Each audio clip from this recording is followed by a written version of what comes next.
أعوذ بالله من الشيطان الرجيم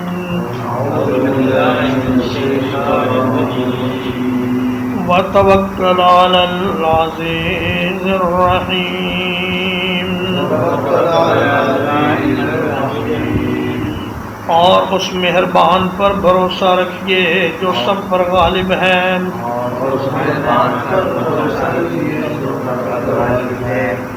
الذي يراك حين تقوم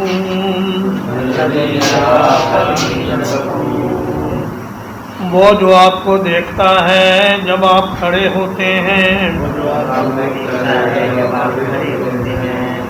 وَتَقَلُّبَكَ فِي السَّاجِدِينَ اور آپ کے چلنے پھرنے کو سجدہ کرنے والوں کے درمیان.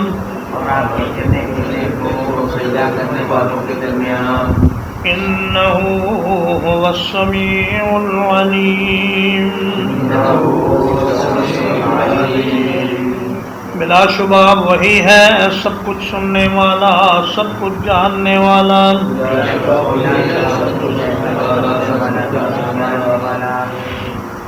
فرمایا وتوکل علی العزیز الرحیم.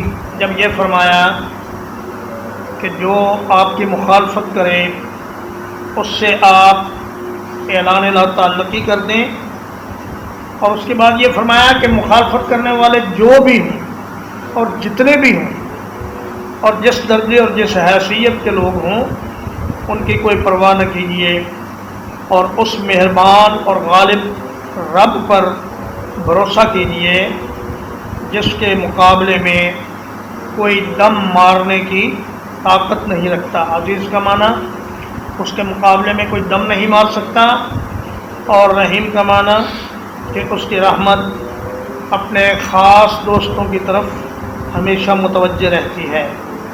توکل کا معنی کسی شخص پر یا کسی ذات پر ایسا بھروسہ کرنا کہ جو اس کام کو کرنے کی صلاحیت رکھتا ہو، اپنا کام اس کے سپرد کر کے خود بے فکر ہو جانا، یہ ہے توکل. اسی سے وکیل ہے، کیونکہ جو مدعی ہوتا ہے یا مدعا علیہ ہوتا ہے وہ اپنا مقدمہ وکیل کے سپرد کر کے خود بے فکر ہو جاتا ہے.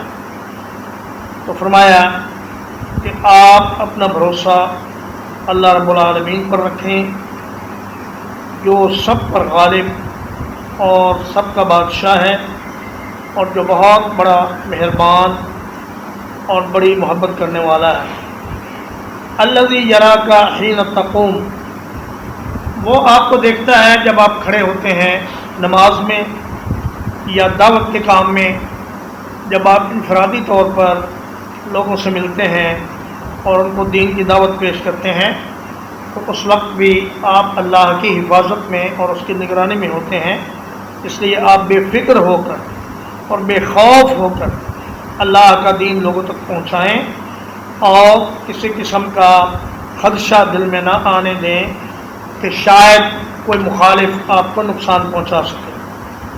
وَتَقَلُّبَكَ فِي السَّاجِدِينَ اور صحابہ کے درمیان آپ کا چلنا پھرنا، آپ کا اٹھنا بیٹھنا، اس کو بھی اللہ پاک دیکھ رہا ہے.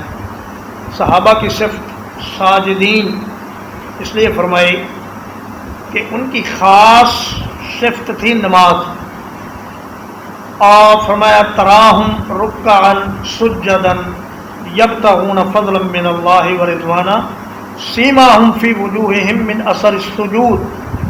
اللہ کے رسول کے صحابہ ان کے چہروں پر سجدوں کے نشانات ہیں، اور وہ دن رات فرضی اور نفلی نمازیں ادا کرنے میں مشغول رہتے ہیں. معلوم ہوا کہ دعوت کا کام کرنے والے لوگوں کو بطور خاص نماز کا اہتمام کرنا چاہیے، اور نہ صرف فرضی نمازیں بلکہ نفلی نمازوں کا بھی کثرت سے اہتمام کرنا چاہیے. اس سے دعوت کے کام میں اثر پیدا ہوتا ہے اور زور پیدا ہوتا ہے. اور اگر کوئی شخص نماز نہیں پڑھتا یا نماز میں سست ہے تو اس کی بات میں وزن نہیں ہوگا اور لوگ اس کی دعوت سے متاثر نہیں ہوں گے. انہ هو السمیع العلیم. فرمایا اللہ پاک آپ کے ہر قول اور فعل کو سن رہا ہے اور دیکھ رہا ہے۔ آپ اس کی رضا کے لیے جو کچھ بھی کریں گے وہ ضائع نہیں ہوگا، بلکہ اللہ پاک اس کا بہترین اجر عطا فرمائیں گے۔ هل أنبئكم على من تنزل الشياطين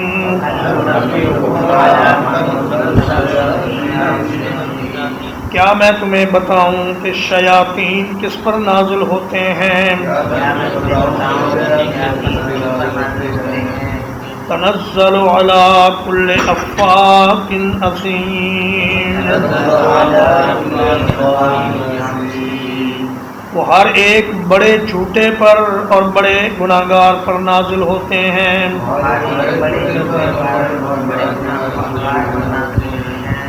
یلقون السماء وہ سنی ہوئی بات لا ڈالتے ہیں۔ وَأَكْثَرُهُمْ كَاذِبُونَ اور ان کے اکثر جھوٹے ہیں۔ فرمایا تمہارا یہ کہنا کہ شیاطین قرآن مجید کو لے کر آئے ہیں یہ بالکل غلط بات ہے۔ شیاطین تو ان لوگوں پر نازل ہوتے ہیں جو بہت بڑے جھوٹے اور بہت بڑے بدکار ہوتے ہیں، جبکہ محمد رسول اللہ صلی اللہ علیہ وسلم اور ان کے صحابہ بڑے پرہیزگار، متقی، سچے، صادق اور امین لوگ ہیں۔ ان کا شیاطین سے کیا تعلق ہے؟ افاق افق سے ماخوذ ہے، افق سے مبالغے کا صیغہ ہے، اور اسیم اسم سے مبالغے کا صیغہ ہے، یعنی بہت بڑے جھوٹے اور بہت بڑے گنہگار مراد ہیں کاہن، نجومی، جوتشی اور عراف جو چوریاں بتاتے ہیں اور گمشدہ چیزوں کا حال بتاتے ہیں۔ نبی کریم صلی اللہ علیہ وسلم نے فرمایا کہ اللہ کے رسول صلی اللہ علیہ وسلم نے فرمایا کہ من اتا عرافا فسألہ عن شیء لم تقبل له صلاته 40 لیلہ۔ فرمایا جو کسی عراف کے پاس، چوریاں بتانے والے کے پاس، گمشدہ چیزیں بتانے والے کے پاس آیا اور اس سے کسی چیز کے بارے میں پوچھا تو 40 دن تک اس کی نماز قبول نہیں ہوگی۔ اور فرمایا من اتا کاہنا او عرافا فصدقہ بما یقول فقد کفر بما انزل علی محمد صلی اللہ علیہ وسلم۔ فرمایا جو آدمی کسی کاہن پر یا کسی نجومی پر یا جوتشی کے پاس آیا اور اس کی بات کی اس نے تصدیق کر دی تو اس نے محمد رسول اللہ صلی اللہ علیہ وسلم کے دین کے ساتھ کفر کیا۔ تو اگر کبھی کوئی نقصان ہو جائے، کوئی چیز گم ہو جائے تو وہ نقصان برداشت کر لیں، لیکن ان جھوٹے اور بدکار لوگوں کے پاس نہ جائیں، اس لیے کہ شیاطین تو ان لوگوں سے خوش ہوتے ہیں جو بڑے بکواسی اور جھوٹے ہوتے ہیں، اور جو بہت بدکار اور بدماش ہوتے ہیں وہ جتنے برے کام زیادہ کرتے ہیں اتنے ہی شیاطین اور جنات ان سے زیادہ خوش ہوتے ہیں اور ان کے کام کرتے ہیں۔ فرمایا یلقون السمع، یہ جو شیاطین اور جنات ہیں یہ آسمانوں کے قریب جا کر کوئی نہ کوئی بات فرشتوں سے سن لیتے ہیں، پھر اس میں 100 جھوٹ ملا اپنے دوستوں کو پہنچا دیتے ہیں، کاہنوں کو اور نجومیوں کو اور جوتشیوں کو اور عرافین کو۔ تو حضرت عائشہ صدیقہ رضی اللہ تعالیٰ عنہ نے عرض کیا کہ یا رسول اللہ کی کچھ باتیں صحیح بھی ہو جاتی ہیں، تو آپ نے فرمایا کہ فرشتے بادلوں میں جب آپس میں گفتگو کرتے ہیں انسانوں کی تقدیر کے بارے میں اور آئندہ آنے والے حالات کے بارے میں، تو ان میں سے کوئی ایک آدھا جملہ سننے میں کامیاب ہو جاتا ہے اور وہ پھر اس میں 100 جھوٹ ملا کر اپنے دوستوں تک پہنچا دیتا ہے۔ لہذا ان کی کوئی ایک بات سچی بھی ہو جائے تب بھی یہ جھوٹے ہیں، ان کی بات کا کوئی اعتبار نہیں۔ وَالشُّعَرَاءُ يَتَّبِعُهُمُ الْغَاوُونَ، اور شاعر لوگ ان کے پیچھے گمراہ لوگ چلتے ہیں۔ ألم تر أنهم في كل واد يهيمون کیا آپ نے نہیں دیکھا کہ وہ ہر ایک وادی میں حیران پھرتے ہیں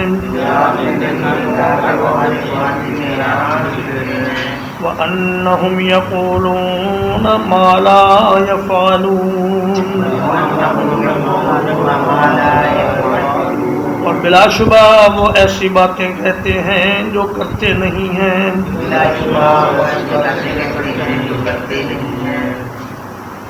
فرمایا کہ آپ کا یہ کہنا کہ محمد صلی اللہ علیہ وسلم شاعر ہیں یہ بالکل ہی خلاف واقع بات ہے، اس لیے کہ شاعر لوگوں کے جو پیروکار ہوتے ہیں وہ تو اکثر گمراہ لوگ ہوتے ہیں، جبکہ محمد رسول اللہ کے پیچھے چلنے والے لوگ انتہائی پاک باز اور انتہائی نیک اور انتہائی خوش اخلاق اور امانت دار ہیں۔ تو رسول اللہ صلی اللہ علیہ وسلم کا شعر سے کیا تعلق؟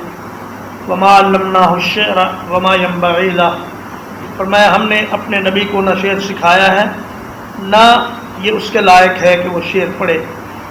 اور اللہ کے نبی صلی اللہ علیہ وسلم نے فرمایا، حضرت ابو ہریرہ رضی اللہ تعالیٰ عنہ راوی ہیں کہ رسول اللہ صلی اللہ علیہ وسلم نے فرمایا کہ لَأَن يَمْتَلِيَ جَوْفُ أَحَدِكُمْ قَيْحًا خَيْرٌ لَهُ مِنْ أَن يَمْتَلِئَ شِعْرًا، فرمایا آدمی کا سینہ اور اس کا پیٹ پیپ سے بھر جائے یہ زیادہ اچھا ہے اس بات سے کہ اس کا اندرونی حصہ پیٹ اور سینہ شعروں سے بھر جائے۔ تو کیونکہ شاعر لوگوں کے جو مضامین ہوتے ہیں وہ زیادہ تر شہوت کو ابھارنا، شہوانی جذبات کو ابھارنا اور جھوٹے دعوے کرنا اور لوگوں کی شریف بہو بیٹیوں کے حسن اور جمال کی تعریف کرنا اور اس قسم کی فضول گوئی، یہ شعراء کا کام ہوتا ہے، جبکہ ایک مومن آدمی اس قسم کے کاموں سے بچ کر رہتا ہے۔ غاوون، غوا یغوی سے اسم الفاعل کی جمع ہے غاوی، اور یہ اصل میں تھا غاویون، لیکن اس کے ثقل کی وجہ سے یا کو حذف کر دیا گیا اور یہ ہو گیا غاوون۔ تو فرمایا ان کے پیچھے تو اکثر گمراہ لوگ ہی چلتے ہیں۔ الم تر انہم فی کل واد یہیمون، یہ ہر موضوع پر اظہار خیال کرتے ہیں، جو بات ان کو معلوم ہوتی ہے وہ بھی، جو نہیں معلوم ہوتی وہ بھی، اور ہر ایک موضوع پر اظہار خیال کرنا یہ شعراء اپنے لیے ضروری سمجھتے ہیں۔ وَأَنَّهُمْ يَقُولُونَ مَا لَا يَفْعَلُونَ، کہتے کچھ ہیں کرتے کچھ نہیں۔ اگر ان کے اشعار دیکھو تو معلوم ہوتا ہے کہ یہ اتنے بہادر ہیں کہ کوئی بہادری میں ان کا مقابلہ نہیں کر سکتا، لیکن عملی زندگی میں اتنے بزدل ہوتے ہیں کہ کوئی بزدل ترین آدمی بھی ان سے بہتر ہوتا ہے۔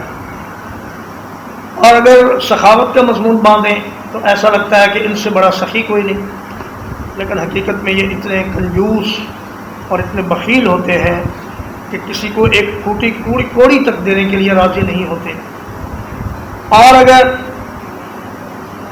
زہد و قناعت کا مضمون باندھیں گے تو ایسا لگے گا کہ دنیا سے ان کا کوئی تعلق ہی نہیں، لیکن حقیقت میں اتنے حریص اور اتنے تامے ہوتے ہیں کہ روپے پیسے کے حصول کے لیے ہر ذلت برداشت کرنے کو تیار ہو۔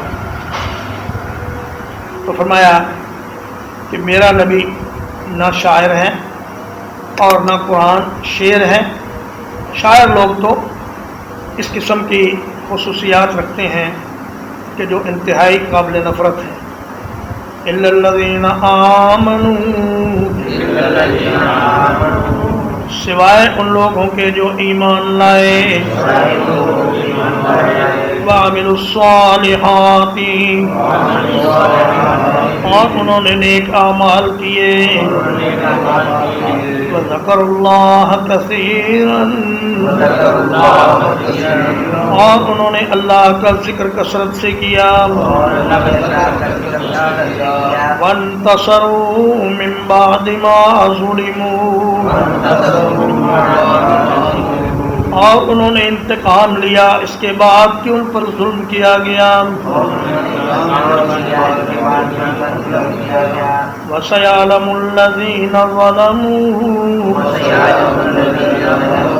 اور ان قریب ظالم لوگ جان لیں گے، أَيَّ مُنْقَلَبٍ يَنْقَلِبُونَ، کہ کس لوٹنے کی جگہ پر وہ لوٹ کر جاتے ہیں۔ جب فضول گو شعراء کی مذمت فرمائی تو اہل ایمان شعراء کو ان سے مستثنی فرما دیا، فرمایا کہ وہ شعراء جو ایمان والے ہیں، نیک اعمال والے ہیں، اللہ کا ذکر کثرت سے کرنے والے ہیں، اور ان کی شاعری دین اسلام کی حمایت میں اور کفر کی مذمت میں ہے۔ فرمایا نبی کریم صلی اللہ علیہ وسلم نے حضرت حسان بن ثابت سے کہ اے حسان، قریش کی حجب کرو، تمہارے یہ اشعار ان کے لیے تیروں کے چھیدنے سے بھی زیادہ سخت ہیں، اور فرمایا کہ اے حسان، جبریل امین مسلسل تیرا حمایتی ہے جب تک تو اللہ اور اس کے رسول کی طرف سے دفاع کر رہا ہے۔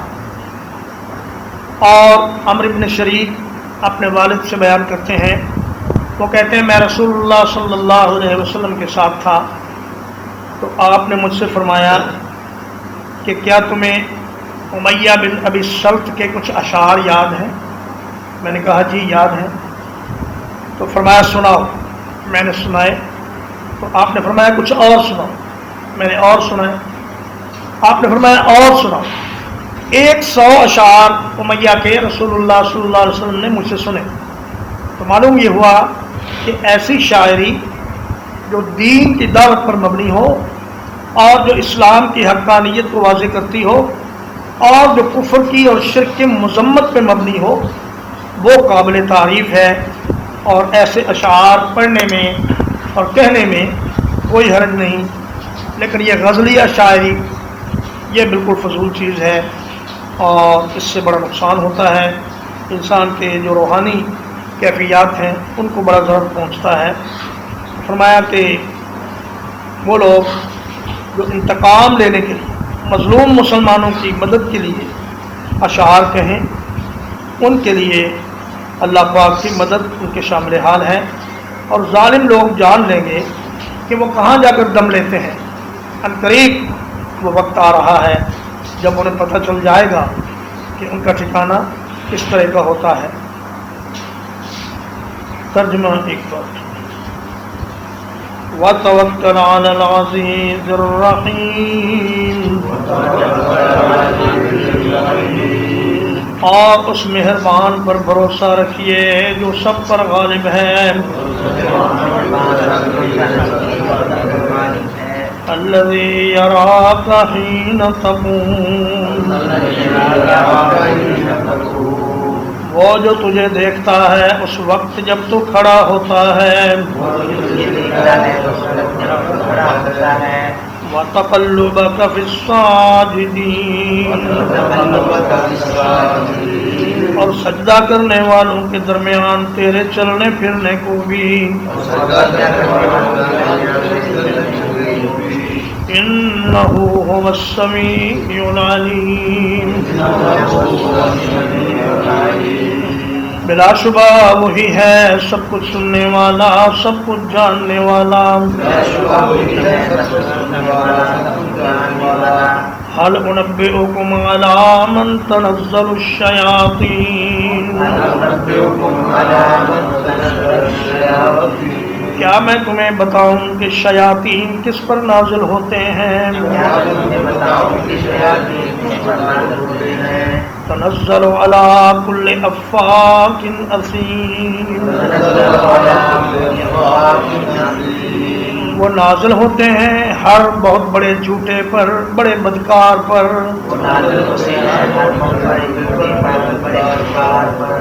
یلقون السماء، وہ سنی ہوئی بات ڈال دیتے ہیں. وَأَكْثَرُهُمْ كَاذِبُونَ، اور ان کے اکثر جھوٹے ہیں. وَالشُّعَرَاءُ يَتَّبِعُهُمُ الْغَاوُونَ، اور شاعر لوگ ان کے پیچھے چلنے والے گمراہ لوگ ہوتے ہیں. أَلَمْ تَرَ أَنَّهُمْ فِي كُلِّ وَادٍ يَهِيمُونَ، کیا آپ نے نہیں دیکھا کہ وہ ہر ایک وادی میں سر مارتے پھرتے ہیں. وَأَنَّهُمْ يَقُولُونَ مَا لَا يَفْعَلُونَ، اور بلا شبہ وہ ایسی باتیں کہتے ہیں جو کرتے نہیں ہیں. إِلَّا الَّذِينَ آمَنُوا، سوائے ان لوگوں کے جو ایمان لائے. وَعَمِلُوا الصَّالِحَاتِ، اور انہوں نے نیک اعمال کیے. وَذَكَرُوا اللَّهَ كَثِيرًا، اور انہوں نے اللہ کا ذکر کثرت سے کیا. وَانتَصَرُوا مِن بَعْدِ مَا ظُلِمُوا، اور انہوں نے بدلہ لیا اس کے بعد کہ ان پر ظلم کیا گیا. وَسَيَعْلَمُ الَّذِينَ ظَلَمُوا، اور ان قریب جان لیں گے وہ لوگ جنہوں نے ظلم کیا. أَيَّ مُنقَلَبٍ يَنقَلِبُونَ، کہ کس لوٹنے کی جگہ پر وہ لوٹ کر جاتے ہیں. الحمدللہ سورۃ الشعراء کا ترجمہ و تفسیر ختم ہوا. اس کے بعد انشاءاللہ سورۃ النمل شروع ہوگی. وصلی اللہ علی نبینا محمد وآلہ وصحبہ اجمعین.